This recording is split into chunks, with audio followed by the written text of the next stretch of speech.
പ്രിയപ്പെട്ട കുട്ടികളെ, ഇന്ന് നമ്മൾ മോഡ്യൂൾ 4-ലെ ലിക്വിഡേഷൻ ഓഫ് കമ്പനീസ് എന്ന ടോപ്പിക്കാണ് ചർച്ച ചെയ്യാൻ പോകുന്നത്. കഴിഞ്ഞ മോഡ്യൂളുകളിൽ നമ്മൾ ബാങ്കിങ് കമ്പനീസുമായി ബന്ധപ്പെട്ടിട്ടുള്ള അക്കൗണ്ടിങ് ട്രീറ്റ്മെൻറ്റുകളും അതേപോലെ തന്നെ ബാലൻസ് ഷീറ്റും അതിൻ്റെ ഫൈനൽ അക്കൗണ്ട് പ്രിപ്പയർ ചെയ്യുന്നതൊക്കെയാണ് കഴിഞ്ഞ ഒരു മോഡ്യൂളിൽ നമ്മൾ ഡിസ്കസ് ചെയ്തത്. സോ ഇന്ന് ഈ മോഡ്യൂൾ 4-ൽ ലിക്വിഡേഷൻ ഓഫ് കമ്പനീസ് എന്നൊരു ടോപ്പിക്കാണ് നമ്മൾ ചർച്ച ചെയ്യാൻ പോകുന്നത്. Let's we start. Liquidation of companies. അപ്പം ഈ ലിക്വിഡേഷൻ ഓഫ് കമ്പനീസ് എന്ന് പറയുന്ന ഈ ഒരു സെഗ്മെൻറ്റിൽ നമ്മൾ പ്രധാനമായിട്ടും പഠിക്കുന്നത് ലേണിംഗ് ഒബ്ജക്റ്റീവ്സ് എന്ന് പറയുന്നത് meaning and type of winding up, statement of affairs, deficiency or surplus account, liquidators final statement of account. ഇത്രയും കാര്യങ്ങളാണ് നമ്മൾ ലിക്വിഡേഷൻ ഓഫ് കമ്പനീസ് എന്ന് പറയുന്ന ഈ ഒരു മോഡ്യൂളിൽ നമ്മൾ ലേൺ ചെയ്യാനായിട്ട് പോകുന്നത്. അപ്പോൾ ഇന്നത്തെ ക്ലാസ്സിൽ നമ്മൾ ഒന്നാമത്തെ ആ meaning and type of winding up, അതൊരു തിയറി പാർട്ടാണ്. അപ്പം അതാണ് നമ്മളിന്ന് ചർച്ച ചെയ്യാനായിട്ട് പോകുന്നത്. Now let us see the meaning of winding up or liquidation. Basically, company is an artificial person created by law. ഇത് പണ്ട് മുതലേ നമ്മൾ പഠിച്ചുകൊണ്ടിരുന്ന സംഭവം. Company is an artificial person created by law. Law നിയമമുണ്ടാക്കിയിട്ടുള്ള ഒരു കൃത്രിമ മനുഷ്യനാണ് കമ്പനി എന്ന് പറയുന്നത്. So the legal procedure by which a company is to be closed completely is known as liquidation. അപ്പം നിയമമുണ്ടാക്കിയിട്ടുള്ള ഒരു കൃത്രിമ മനുഷ്യനായതുകൊണ്ട് തന്നെ നിയമത്തിൻ്റെ നടപടിക്രമങ്ങൾ അനുസരിച്ച് ഒരു കമ്പനിയുടെ പ്രവർത്തനം അവസാനിപ്പിക്കുന്നതിനെ, കംപ്ലീറ്റ് ആയിട്ട് ക്ലോസ് ചെയ്യുന്നതിനെ ആണ് നമ്മൾ ലിക്വിഡേഷൻ എന്ന് പറയുന്നത്. The legal procedure by which a company is to be closed completely is known as liquidation. Thus winding up or liquidation is the process of putting an end to the life of a company. എന്ന് പറഞ്ഞാൽ winding up എന്ന് പറഞ്ഞാൽ കമ്പനിയുടെ പ്രവർത്തനം, അല്ലെങ്കിൽ കമ്പനിയുടെ പച്ചയ്ക്ക് പറഞ്ഞ കമ്പനിയുടെ ജീവൻ അവിടെ അവസാനിക്കുന്നു എന്നുള്ളതാണ്. സോ ഡ്യൂറിങ് ദിസ് പ്രോസസ്, അപ്പോൾ ഇങ്ങനെ ഞാൻ നേരത്തെ പറഞ്ഞു, it is a legal process. So during this process the assets of the company are disposed of, the ഡെപ്റ്റ് of the company are paid off out of the realised assets or from the contributories. അപ്പോൾ ഈ ഒരു നിയമപരമായിട്ടുള്ള അല്ലെങ്കിൽ ഒരു പ്രൊസീജിയറിൽ കമ്പനിക്കുള്ള asset എല്ലാം തന്നെ dispose ചെയ്യുന്നു. ഡെപ്റ്റ്, കമ്പനി കൊടുക്കാനുള്ള കടങ്ങളൊക്കെ കൊടുത്തു തീർക്കുന്നു. എങ്ങനെ അസറ്റ് വിറ്റ് കിട്ടുന്നതും അതേപോലെ കോൺട്രിബ്യൂട്ടറീസിൻ്റെ കയ്യിൽ നിന്ന് കിട്ടുന്ന കാശൊക്കെ ഉപയോഗിച്ചിട്ട് വിറ്റ് തീർത്ത് കമ്പനി ഇനി മുതൽ പ്രവർത്തിക്കുന്നില്ല എന്നുള്ളൊരു അവസ്ഥയിലേക്ക് എത്തുന്നതിനാണ് വൈൻഡിങ് അപ്പ് അല്ലെങ്കിൽ ലിക്വിഡേഷൻ എന്ന് പറയുന്നത്. സോ ഇവിടെ നോക്കിക്കോളൂ, ഒരു കോൺട്രിബ്യൂട്ടറീസ് എന്ന് പറയുന്ന ഒരു ടേം ഉണ്ട്. That we have to discuss in later. So modes of winding up or types of winding up എന്നൊക്കെ പറയാം. The liquidation or winding up of a company may take place in the following ways. ഇത് താഴെ പറയുന്ന ആ രീതിയിലാണ് ഒരു കമ്പനിയുടെ പ്രവർത്തനം ഇല്ലാതാക്കുക, അല്ലെങ്കിൽ ഇല്ലാതാക്കുക എന്ന് പറഞ്ഞാൽ അവസാനിപ്പിക്കുന്നത് എന്ന്. Compulsory winding up or winding up by the court.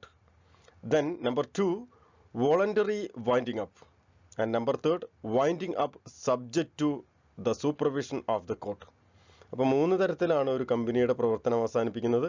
Compulsory, നിർബന്ധിച്ചിട്ട് compulsory winding up, or winding up by the court, അല്ലെങ്കിൽ നിയമപരം കോടതി പറയാണ് ഇനി മുതൽ പ്രവർത്തിക്കേണ്ട, അവസാനിപ്പിച്ചേക്കും.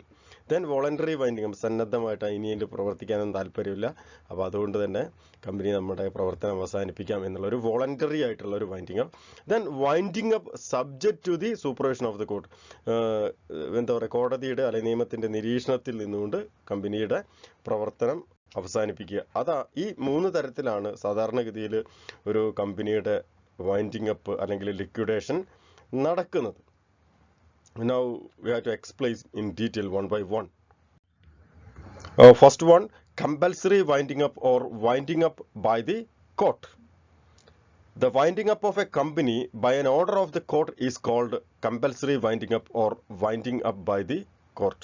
അതായത് കോടതിയുടെ ഒരു ഉത്തരവിൻ്റെ അടിസ്ഥാനത്തിൽ ഒരു കമ്പനിയുടെ പ്രവർത്തനം അവസാനിപ്പിക്കുകയാണെങ്കിൽ അത്തരത്തിലുള്ളൊരു കമ്പനിയുടെ ലിക്വിഡേഷൻ അല്ലെങ്കിൽ വൈൻഡിങ് അപ്പ് ആണ് കമ്പൽസറി വൈൻഡിങ് അപ്പ് അല്ലെങ്കിൽ winding up by the court എന്ന് പറയുന്നത്. അപ്പോൾ ഇവിടെ നോക്കിക്കേ, കമ്പനിയുടെ പ്രവർത്തനം അവസാനിപ്പിക്കുന്നതിന് വേണ്ടി കോടതി ഒരു ഉത്തരവ് ഇറക്കുന്നു എന്നുള്ളതാണ്. അതാണ് കമ്പൽസറി. അതെന്ന് പറഞ്ഞാൽ നിർബന്ധിച്ചിട്ട് കോടതിയുടെ ഉത്തരവിൻ്റെ അടിസ്ഥാനത്തിൽ. അതാണ് ഇങ്ങനെ പറയുന്നത്, the winding up of a company by an order of the court is called compulsory winding up or winding up by the court. Then now let us see circumstances under which a company may be wound up by the court. അപ്പം കമ്പനിയുടെ ഉത്തരവ് പ്രകാരമാണ് അല്ലെങ്കിൽ കമ്പനിയുടെ procedure പ്രകാരമാണ് ഈ പറഞ്ഞ compulsory winding up നടക്കുന്നത് എന്ന് പറഞ്ഞു. അപ്പം വെറുതെ ഒരു കോടതി അടച്ചുപൂട്ടിക്കോ എന്ന് പറയില്ലല്ലോ. അപ്പം ഏതൊക്കെ സർക്കംസ്റ്റാൻസ് അല്ല ഏതൊക്കെ സാഹചര്യങ്ങളിലാണ് നമ്മുടെ കമ്പനിയുടെ പ്രവർത്തനം അവസാനിപ്പിക്കുന്നത് നോക്കാം. First, if the company has by a special resolution resolved that company may be bound up by the court. അപ്പം ഒരു സ്പെഷ്യൽ റെസൊല്യൂഷൻ പ്രമേയം പാസ്സാക്കിക്കൊണ്ട് പറയുകയാണ് കോടതിയുടെ നിരീക്ഷണത്തിൽ നമുക്ക് കമ്പനിയുടെ പ്രവർത്തനം അവസാനിപ്പിക്കാം. അതാണ് ഒരു situation. If the company has by a special resolution resolved that the company be wound up by the court. കോടതിയുടെ നിരീക്ഷണത്തിൽ നടക്കട്ടെ എന്നുള്ള ഒരു സ്പെഷ്യൽ പ്രമേയം പാസ്സാക്കിക്കൊണ്ട്. Then if default is made in delivering the statutory report to the registrar or in holding the statutory meeting. അപ്പം company Nokia basically company is an artificial person created by law and at the same time it is registered with the Companies Act of 1956 and related amendments. അപ്പം ആ company നിയമത്തിൽ പറയുന്ന statutory റിപ്പോർട്ടുകളൊന്നും തന്നെ രജിസ്ട്രാർക്ക് ചെയ്യുന്നതിൽ default വരുത്തുക എന്ന് പറഞ്ഞാൽ കറക്റ്റായിട്ട് ചെയ്യുന്നില്ല. Or in holding the statutory meeting, നിയമപരമായിട്ടുള്ള മീറ്റിങ്ങുകളൊന്നും തന്നെ ചേരാത്തൊരു സാഹചര്യമൊക്കെ ഉണ്ടായിക്കഴിഞ്ഞാൽ കോടതി ഇടപെട്ട് കമ്പനിയുടെ പ്രവർത്തനം അവസാനിപ്പിക്കാൻ വേണ്ട നടപടികൾ സ്വീകരിക്കാൻ വേണ്ടിയിട്ടുള്ള ഓർഡർ അല്ലെങ്കിൽ വിധി പ്രസ്താവിക്കുമെന്നുള്ളതാണ്. Then another important situation, if the company does not commence its business within a year from its incorporation or suspends its business for a whole year. മൂന്നാമത്തെ ഒരു situation, if a company does not commence its business within a year from incorporation.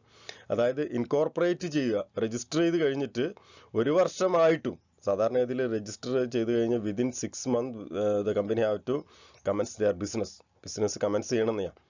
അപ്പം ഒരു വർഷമായിട്ടും ഈ company register ഒക്കെ ചെയ്തിട്ടുണ്ട്, പക്ഷേ കമ്പനിയുടെ പ്രവർത്തനങ്ങളൊന്നും കാര്യമായിട്ട് നടക്കുന്നില്ല. അതല്ലെങ്കിൽ ഒരു വർഷത്തേക്ക് കമ്പനിയുടെ പ്രവർത്തനങ്ങൾ സസ്പെൻഡ് ചെയ്യപ്പെട്ടിരിക്കുകയാണ്. അങ്ങനെ ഒരു സിറ്റുവേഷൻ ആണെങ്കിൽ കമ്പനി കോടതി ഇടപെട്ടിട്ട് കമ്പനി വൗണ്ട് അപ്പ് ചെയ്യാനായിട്ട് പറയും. അതാണ് ചില കടലാസ് കമ്പനികൾ എന്നൊക്കെ നമ്മൾ പറയാറില്ലേ.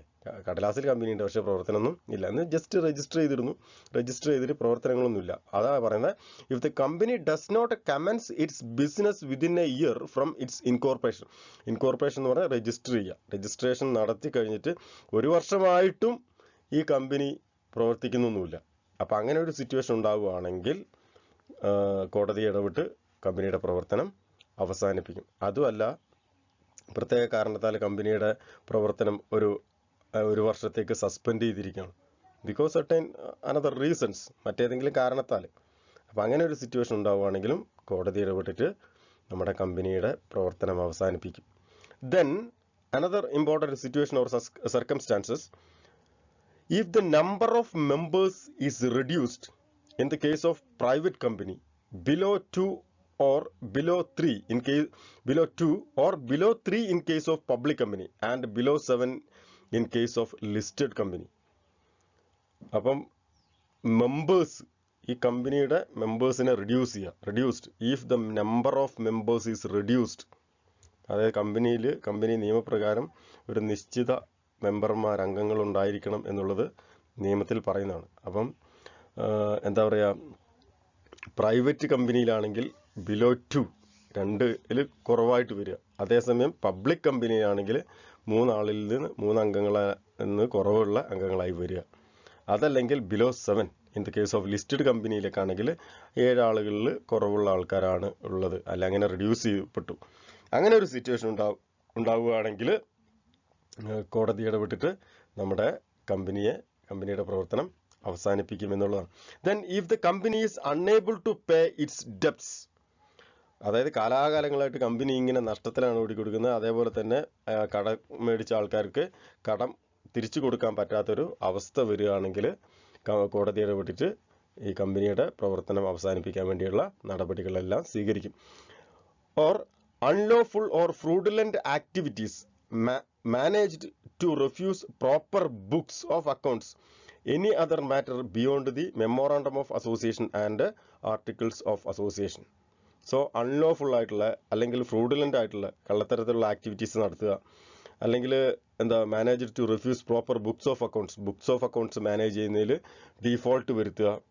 ദെൻ എനി അതർ മാറ്റർ എന്ന് പറഞ്ഞാൽ കമ്പനിയുടെ മാഗ്ന കാർട്ടയാണ്, മെമ്മോറാണ്ടം ഓഫ് അസോസിയേഷൻ, ബൈലോ ആണ്, ആർട്ടിക്കിൾസ് ഓഫ് അസോസിയേഷൻ എന്നൊക്കെ നമ്മൾ പണ്ട് പഠിച്ചിട്ടുണ്ട്. അപ്പോൾ ഇതിൽ പറയുന്ന, അതായത് മെമ്മോറാണ്ടം ഓഫ് അസോസിയേഷനിലോ ആർട്ടിക്കിൾസ് ഓഫ് അസോസിയേഷനിലോ പറയുന്ന കാര്യങ്ങളല്ലാതെ അതിനപ്പുറത്താണ് കമ്പനിയുടെ പ്രവർത്തനങ്ങൾ ഉള്ളത് എങ്കിൽ കോടതിക്ക് ഇടപെട്ടിട്ട് കമ്പനിയുടെ പ്രവർത്തനം അവസാനിപ്പിക്കാം. അതാണ് ഫസ്റ്റ് കേസിൽ wound up or winding up by the court എന്ന് പറഞ്ഞതിലെ സിറ്റുവേഷൻസ് എന്ന് പറയുന്നത്. It's very important as far as the examination side is concern. Then number 2, voluntary winding up.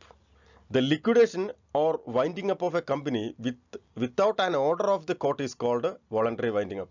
നേരത്തെ ഒന്നാമത്തേൽ നമ്മൾ പറഞ്ഞത് കമ്പൽസറി വൈൻഡിങ് അപ്പിൽ കോടതി ഇടപെട്ടിട്ടാണ് അവിടെ കമ്പനിയുടെ പ്രവർത്തനം അവസാനിപ്പിക്കുന്നത്. അതേസമയം വോളണ്ടറി വൈൻഡിങ് അപ്പിലാണെങ്കിൽ the liquidation or winding up of a company without an order of the court is called voluntary winding up. ഇവിടെ കോടതിയുടെ ഓർഡറുകളൊന്നുമില്ല, മറിച്ച് സ്വയമേവ അല്ലെങ്കിൽ നമ്മുടെ കമ്പനിയുടെ മെമ്പേഴ്സ് എല്ലാവരും കൂടി ചേർന്നിട്ട് കമ്പനിയുടെ പ്രവർത്തനം ഇനി മുന്നോട്ട് കൊണ്ടുപോകേണ്ട, നമുക്ക് അവസാനിപ്പിക്കാം എന്നുള്ളതാണ്. Then anyway voluntary winding up are of 2 types. 2 തരത്തിലാണ് വോളണ്ടറി വൈൻഡിങ് അപ്സ് നടക്കുന്നത്. Members voluntary winding up, creditors voluntary winding up. Members തന്നെ തീരുമാനിച്ചിട്ട് കമ്പനിയുടെ പ്രവർത്തനം അവസാനിപ്പിക്കുക, അല്ലെങ്കിൽ ക്രെഡിറ്റേഴ്സ് എല്ലാവരും കൂടി ചേർന്നിട്ട് കമ്പനിയുടെ പ്രവർത്തനം അവസാനിപ്പിക്കുക എന്നുള്ളതാണ്. Then number 3, winding up subject to the supervision of the court. അപ്പം വൈൻഡിങ് അപ്പ്, അതായത് കോടതിയുടെ നിബന്ധനകൾക്ക് വിധേയമായിക്കൊണ്ട് കമ്പനി അടച്ചുപൂട്ടുക. This type of winding up is rare. ഇങ്ങനെയുള്ള ഒരു വൈൻഡിങ് അപ്പ് വളരെ റെയർ ആണ്. It is a voluntary winding up done under the supervision of the court. സാധാരണഗതിയിൽ അതായത് ഇത് വോളണ്ടറി വൈൻഡിങ് അപ്പ് ഒക്കെ തന്നെയാണ്, പക്ഷേ നമ്മുടെ മെമ്പേഴ്സും ക്രെഡിറ്റേഴ്സും ബാക്കിയുള്ള സ്റ്റേക്ക് ഹോൾഡേഴ്സൊക്കെ പ്രോബ്ലംസ് ഒക്കെ ഉണ്ടാകുന്ന സമയത്ത്, പച്ചമലയാളത്തിൽ പറഞ്ഞ ഫുൾ കച്ചറയാകുന്ന സമയത്ത് നമുക്ക് കോടതിയുടെ നിരീക്ഷണത്തിൽ ഇതെല്ലാം അടച്ചു പൂട്ടിയാൽ മതി എന്നുള്ള രീതിയിൽ, സാധാരണഗതിയിൽ ഇത്തരത്തിലുള്ള ഒരു വൈൻഡിങ് അപ്പ് ഒക്കെ വളരെ റെയറായിട്ട് സംഭവിക്കാറുള്ളൂ. സോ വോളണ്ടറി വൈൻഡിങ് അപ്പ് തന്നെയാണ്, but done under the supervision of the court. ഇതും വോളണ്ടറിയാണ്, പക്ഷേ കോടതിയുടെ ഒരു നിരീക്ഷണം അവിടെ എപ്പോഴും ഉണ്ടാവും. Generally this mode of winding up arises when there is a fraud or winding up is biased. അപ്പോൾ ഇത്തരത്തിലുള്ള ഒരു വൈൻഡിങ് അപ്പ് ഒക്കെ നടക്കുന്നത് വെച്ചാൽ ഫ്രോഡ്, കള്ളത്തരൊക്കെ കാണിച്ചിട്ട് പ്രശ്നങ്ങൾ ഉണ്ടാവുക. അതേപോലെ തന്നെ വൈൻഡിങ് അപ്പ് നടക്കുന്ന സമയത്ത് അല്ലെങ്കിൽ വൈൻഡിങ് അപ്പ് ചെയ്യുന്ന സമയത്ത് ബയാസ്ഡ് ആവുക എന്ന് പറഞ്ഞാൽ ചില ആൾക്കാർ തൽപര കക്ഷികൾ അവർക്കിതായുള്ള വേണ്ട രീതിയിലൊക്കെ കാര്യങ്ങളൊക്കെ മാനേജ് ചെയ്യുക. അപ്പോൾ അത്തരത്തിലുള്ള സാഹചര്യങ്ങളൊക്കെ വരുമ്പോഴാണ് ഈ winding up subject to the supervision of the court എന്ന് പറയുന്നൊരു മെത്തേഡ് റൈസ് ചെയ്യുന്നത്. പക്ഷേ നോർമൽ കേസിൽ ഇത് വളരെ റെയറായിട്ട് സംഭവിക്കാറുള്ളൂ എന്നുള്ളതാണ്. ദെൻ ഞാൻ ഫസ്റ്റ് ടൈമിൽ പറഞ്ഞിരുന്നു കോൺട്രിബ്യൂട്ടറീസ് എന്ന് പറഞ്ഞിട്ട്. Now the term what you mean by contributory. Contributory is a person who is liable to contribute to the assets of the company in the event of winding up, according to section 428 of the Companies Act. Under section 428 of the Companies Act പറയുന്നത് ഇങ്ങനെയാണ്, ഒരു contributory എന്ന് പറയുന്നത് is a person who is liable to contribute to the assets of the company in the event of winding up. Company അടച്ചുപൂട്ടുന്ന സമയത്ത് കമ്പനിയുടെ സ്ഥാപന ജംഗമ വസ്തുക്കളിലേക്ക് നൽകാൻ ബാധ്യസ്ഥനായിട്ടുള്ള ആളെയാണ് ഈ കോൺട്രിബ്യൂട്ടറി എന്ന് പറയുന്നത്. അതായത് അടച്ചു പൂട്ടുന്ന സമയത്ത് അയാൾ കമ്പനിയുടെ അസറ്റിലേക്ക് അല്ലെങ്കിൽ കമ്പനിയുടെ സ്ഥാപന ജംഗമ വസ്തുക്കളിലേക്ക് അയാൾക്ക് കുറച്ച് നൽകാനുണ്ട്, അല്ലെങ്കിൽ അയാളുടെ വിഹിതം കൊടുക്കാനുണ്ട്. അങ്ങനെ കൊടുക്കാൻ ബാധ്യസ്ഥനായിട്ടുള്ള ആളെയാണ് നമ്മൾ കോൺട്രിബ്യൂട്ടർ എന്ന് പറയുന്നത്. A person liable to contribute to the assets of the company at the time of winding up. Means the contributor is a person giving their contribution to the company at the time of winding up. അതാണ് contributory എന്ന് പറയുന്നത്. Then another important term connected with the liquidation of companies, that is liquidator. What is a liquidator? A person appointed to carry out the winding up of a company is called a liquidator. A person appointed to carry out the winding up of a company is called a liquidator. അത് കമ്പനിയുടെ പ്രവർത്തനം അവസാനിപ്പിക്കുന്നതിന് വേണ്ടി നിയമിതനായിട്ടുള്ള ആൾ ആരാണോ അയാളെയാണ് liquidator എന്ന് പറയുന്നത്. If the winding up is through court, the term used for such person is called official liquidator. അപ്പോൾ ഇത് കോടതിയുടെ നിരീക്ഷണത്തിലാണ് ഈ പറഞ്ഞ നമ്മുടെ വൈൻഡിങ് അപ്പ് ഒക്കെ നടക്കുന്നത് എങ്കിൽ ആ ആളെ പറയുന്നതാണ് ഒഫീഷ്യൽ ലിക്വിഡേറ്റർ എന്നാണ് പറയുക. അല്ലെങ്കിൽ സാധാരണ നമ്മൾ മറ്റ് വോളണ്ടറി വൈൻഡിങ് അപ്പിൻ്റെ കേസിലേക്കാണെങ്കിൽ വെറും ലിക്വിഡേറ്റർ എന്ന് തന്നെയാണ് പറയുക. So this is another important term connected with liquidation of companies. Then now let us see the functions of a liquidator. Today's last segment, functions of liquidator. The functions of liquidator include to realize the assets or property of the company, to distribute the surplus if any among the members, to pay company's debt. അപ്പോൾ ആദ്യം തന്നെ ഈ ഇങ്ങനെയുള്ള official liquidator അല്ലെങ്കിൽ liquidator appoint ചെയ്ത് കഴിഞ്ഞാൽ അയാൾ ആദ്യം ചെയ്യേണ്ടത് കമ്പനിയുടെ അസറ്റ് എല്ലാം അല്ലെങ്കിൽ പ്രോപ്പർട്ടീസ് എല്ലാം തന്നെ റിയലൈസ് ചെയ്യുക എന്നുള്ളതാണ്. റിയലൈസ് മീൻസ് അത് വിറ്റ് കാശാക്കുക. Then distribute the surplus if ഇനി, അങ്ങനെ വിറ്റ് കിട്ടിയിട്ട് സർപ്ലസ് എന്തെങ്കിലും ഉണ്ടെങ്കിൽ അത് മെമ്പേഴ്സിന് തിരിച്ചു കൊടുക്കുക. ദെൻ ടു പേ കമ്പനീസ് ഡെപ്റ്റ്, കമ്പനിയുടെ കടങ്ങളെല്ലാം കൊടുത്തു തീർക്കുക എന്നുള്ളതാണ്. ഈ മൂന്ന് കാര്യമാണ് അയാളുടെ ഏറ്റവും മെയിൻ ഫങ്ഷൻസ് എന്ന് പറയുന്നത്. So telling about the payment side, the order is there. അപ്പോൾ ഇങ്ങനെ പൈസ ഒക്കെ കൊടുത്ത് ഒഴിവാക്കിയ അയാളുടെ എന്താ പറയുക കമ്പനിയുടെ ബാധ്യതകളൊക്കെ തീർക്കണം എന്നുണ്ടെങ്കിൽ അതിനൊരു ഓർഡർ തന്നെയുണ്ട്. ഇങ്ങനെ പേയ്മെൻറ്റ് ആർക്ക് ആദ്യം കൊടുക്കണം എന്നുള്ളത്.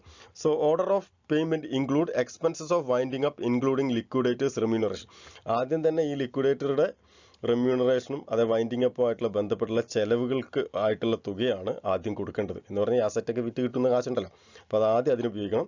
Then creditors secured by floating charge, അതായത് കമ്പനിയുടെ അസറ്റിൽ ചാർജുള്ള ആരൊക്കെയാണോ ക്രെഡിറ്റേഴ്സ്, അതാണ് സെക്യൂർഡ് ക്രെഡിറ്റേഴ്സ് എന്ന് പറഞ്ഞത്, അവർക്കാണ് രണ്ടാമത് ഉള്ള പ്രിഫറൻസ് പൈസ കൊടുക്കുന്നത്. ദെൻ പ്രിഫറൻഷ്യൽ ക്രെഡിറ്റേഴ്സ് ആണ് അടുത്തത്. Then unsecured creditors. അപ്പം ഈ അസറ്റൊക്കെ റിയലൈസ് ചെയ്യുന്ന ആദ്യം തന്നെ വൈൻഡിങ് അപ്പ് എക്സ്പെൻസും ലിക്വിഡേറ്റർ റിമ്യൂണറേഷനാണ് ആദ്യം കൊടുക്കേണ്ടത്. Then creditors secured by floating charge, floating ചാർജിൽ ക്രെഡിറ്റേഴ്സിന് കൊടുക്കണം. Then preferential creditors, then unsecured creditors, then the surplus if any. ഇതെല്ലാം കൊടുത്തു കഴിഞ്ഞിട്ട് കാശ് എന്തെങ്കിലും ബാക്കിയുണ്ട് എങ്കിൽ if any is distributed among members in proportion to their rights. അപ്പം മെമ്പേഴ്സിന് അവരുടെ അവകാശത്തിനനുസരിച്ചിട്ട് ഈ പറഞ്ഞ ബാക്കിയുള്ള കാശ് വീതിച്ച് കൊടുക്കണം, ഡിസ്ട്രിബ്യൂട്ട് ചെയ്ത് കൊടുക്കണം എന്നുള്ളതാണ്. This is the important functions of liquidator. So that's all for today's class.